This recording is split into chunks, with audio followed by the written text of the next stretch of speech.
The release of the newly declassified JFK assassination case documents from the National Archives has sent ripples through the fabric of American history, inviting both intrigue and skepticism.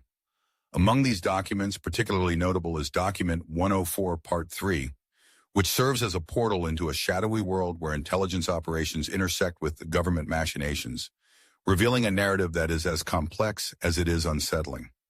The files unravel a tapestry woven with threads of covert activities, questionable alliances, and a pervasive atmosphere of surveillance that raises profound questions about the extent of governmental power and its implications for democracy.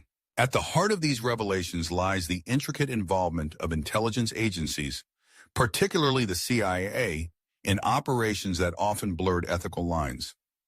The documents reveal a troubling history of the agency's engagement with counter-revolutionary groups, such as Abdallah, which were purportedly infiltrated and controlled to gather intelligence.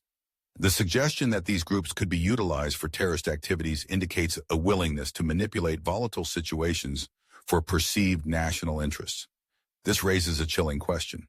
To what extent is the government willing to engage in morally ambiguous actions to achieve its goals? The implications of such operations extend far beyond the assassination itself, hinting at a broader culture of complicity and manipulation within the highest echelons of power. Moreover, the surveillance of individuals and groups considered threats to national security paints a disturbing picture of government overreach. The case of Dr. Martin Luther King Jr. serves as a poignant example. Documents detailing the CIA's tracking of King's activities reveal a relentless pursuit of perceived dissent. This not only highlights the agency's willingness to monitor civil rights leaders, but also underscores a broader trend of surveillance that targets those who challenge the status quo. The moral implications of such actions are staggering. The very foundation of democracy rests on the principles of free speech and dissent. When these are stifled by government surveillance, the essence of democratic society is at risk. The documents also hint at the involvement of high-ranking government officials in clandestine operations, suggesting a troubling nexus of power and secrecy. References to discussions between CIA officers and officials from the Justice and Defense Departments regarding the control of terrorist groups within U.S. territory reveal a coordinated effort that seemingly operated outside the bounds of public scrutiny. The fact that these activities continued unabated raises significant concerns about accountability. Who was watching the watchers? The absence of oversight in such critical matters invites speculation about potential cover-ups and the lengths to which those in power may go to protect their interests. The figures connected to the assassination investigation further complicate the narrative. Individuals like Valentin Sergeyevich Loginov, linked to KGB activities in Mexico City, add layers of international intrigue to the already convoluted story of Lee Harvey Oswald. The potential for foreign influence in Oswald's actions raises questions about the nature of his connections and the possibility of a broader conspiracy. The documents suggest a web of espionage that transcends national borders, indicating that the assassination was not merely a domestic affair, but rather a confluence of international interests and rivalries. This complexity feeds into the conspiracy theories that have proliferated over the decades, as each new detail seems to open the door to further speculation. The documents also shed light on the controversial use of counter-revolutionary groups in orchestrating violence. The activities of Abdallah, allegedly directed by the CIA, included plotting assassinations and coordinating terrorist attacks against Cuban interests.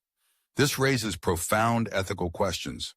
When does the pursuit of national security become an endorsement of terrorism? The idea that the CIA would support groups engaged in violent acts underlines a troubling paradox at the heart of intelligence operations. While the agency may argue that such actions are necessary for the greater good, the moral implications of employing violence as a means to an end are difficult to reconcile with the values that the United States purports to uphold. As the dust settles on these explosive revelations, the challenge remains. How do we reconcile the official narrative surrounding the JFK assassination with the complexities unveiled in these documents? The insights gleaned from the files challenge the simplistic explanations that have dominated public discourse for decades. They invite a deeper examination of the interplay between power, secrecy, and accountability in our government. The questions raised are not merely academic. They resonate with contemporary concerns about surveillance, civil liberties, and the ethical limits of state power. The renewed interest in these documents is likely to spark further debate and investigation into one of the most significant events in American history. The search for truth, long obscured by layers of secrecy and speculation, continues. Each revelation serves as a tantalizing clue, urging historians, journalists, and the public to dig deeper into the murky waters of history.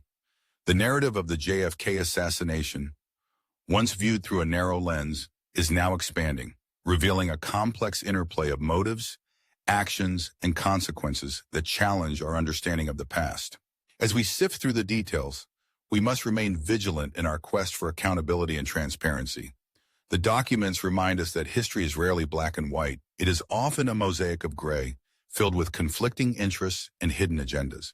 In seeking the truth about JFK's assassination, we are not just uncovering the past, we are also grappling with the present and future of our democratic ideals.